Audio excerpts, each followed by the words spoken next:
Le chrétien passe sa vie à prier, mais il n'écoute pas. Voilà pourquoi il dit, si tu obéis à la voix de l'Éternel ton Dieu, il n'a pas dit à la parole de l'Éternel ton Dieu. La parole de Dieu est différente de la voix de Dieu. Cette Bible-là comporte la parole de Dieu. Mais cette Bible-là ne comporte pas la voix de Dieu. Cette Bible-là comporte la parole de Dieu.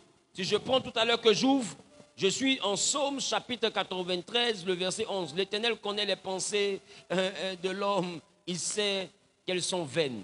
Dis avec moi, ça c'est la parole de Dieu. Non, tu peux lire la parole de Dieu, mais la voix de Dieu est différente de la parole de Dieu. La voix de Dieu, elle est individuelle. C'est pourquoi quand quelqu'un est en train de te prêcher, comme moi je te parle de la part de Dieu, quand je prêche un message qui est universel. Mais remarque que quand je te prêche, tu le comprends de façon individuelle. Des fois, tu as l'impression que c'est de toi-même qu'on est en train de parler. En réalité, ce n'est pas de toi que je parle. Je donne la parole de Dieu. Mais pourquoi tu as l'impression que c'est de toi que je parle? Parce que dans la parole de Dieu que je prêche, il y a la voix de Dieu qui te parle de toi. Donc, chacun va se sentir concerné. Pourquoi? Parce que la voix de Dieu est personnelle. On n'obéit pas à la parole, on obéit à la voix. La parole de Dieu n'a jamais dit, nulle part il est écrit dans la parole de Dieu, dans les lois de Dieu, tu ne te coifferas pas. Nulle part il est écrit, vrai ou faux?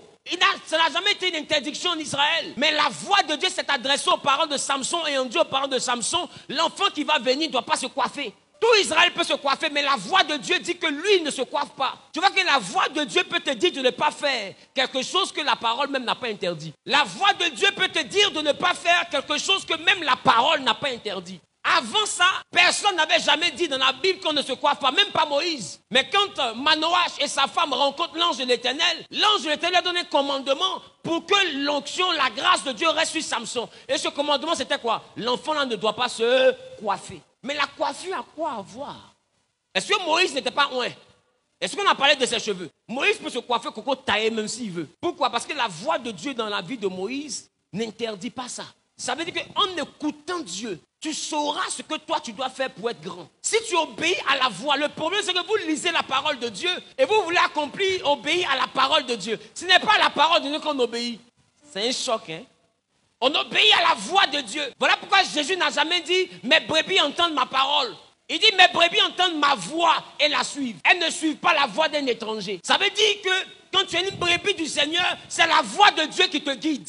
Parce que la parole de Dieu, la Bible, tout le monde peut l'acheter à la librairie. La Bible, tout le monde peut l'avoir. Un féticheur peut aller payer sa Bible, même tout de suite s'il veut. Un mystique peut payer sa Bible là, tout à l'heure s'il veut. Donc ça veut dire que tout le monde a la parole de Dieu. Non. Tout le monde peut avoir la parole de Dieu, la Bible, mais tout le monde n'a pas la voix de Dieu. Dieu ne parle pas à tout le monde. C'est pourquoi il y a beaucoup de personnes qui lisent la Bible mais qui n'arrivent pas à comprendre que Jésus est le Fils de Dieu. Parce que la parole de Dieu, quand ils regardent, ils disent la parole se contredit, mais la voix de Dieu ne se contredit pas.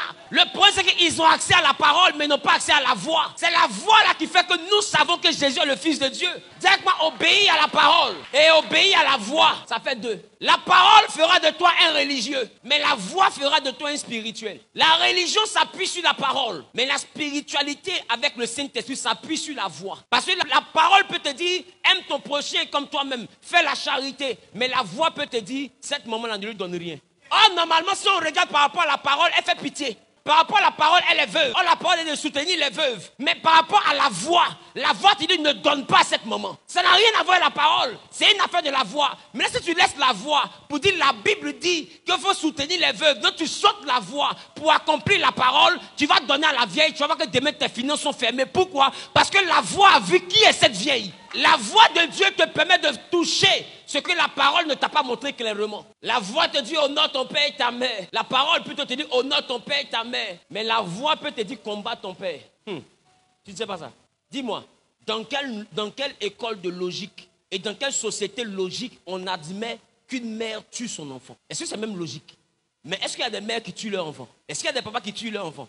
Donc tu vois que la parole te dit honore ton père et ta mère. Et la voix peut te dire il faut combattre ton papa pour réussir. Pourquoi? Parce que spirituellement c'est lui qui est assis sur ta réussite. C'est contradictoire à obéir. Et tu vas te retrouver en train de gêner pour que ton papa tombe. Et c'est là aussi qu'une autre passion de la parole te dit je ne suis pas venu apporter la paix mais l'épée du combat afin de lever le fils contre le père. C'est pour te dire qu'il y a des niveaux où le combat ce n'est plus une affaire d'honorer, c'est une affaire de se battre, c'est une affaire de suivi. Maintenant dis-moi, si tu n'as pas accès à la voix, comment tu fais la différence entre le niveau de la parole où tu dois prendre l'épée pour te dresser contre ton père et le niveau de la parole où tu dois honorer ton père? Peut-être c'est deux paroles. Une parole te dit honore ton père et ta mère. Maintenant, quand tu honores ton père, est-ce que tu peux prendre une épée contre lui? Maintenant, une autre parole te dit, Jésus dit, il est venu apporter l'épée du combat pour t'opposer à ton père. Maintenant, ma question, toi qui es un père, tu obéis à quoi? À l'épée ou bien à l'honneur? La loi de l'épée ou la loi de l'honneur? Le seul qui va venir trancher dans ta tête et dans ta vie entre les deux versets, c'est la voix de l'Éternel. Sinon, tu ne sauras pas quoi faire. D'un côté, on te dit honore. De l'autre côté, on te dit épée. Tu vois pas la contradiction? Est-ce qu'on se bat avec quelqu'un qu'on honore?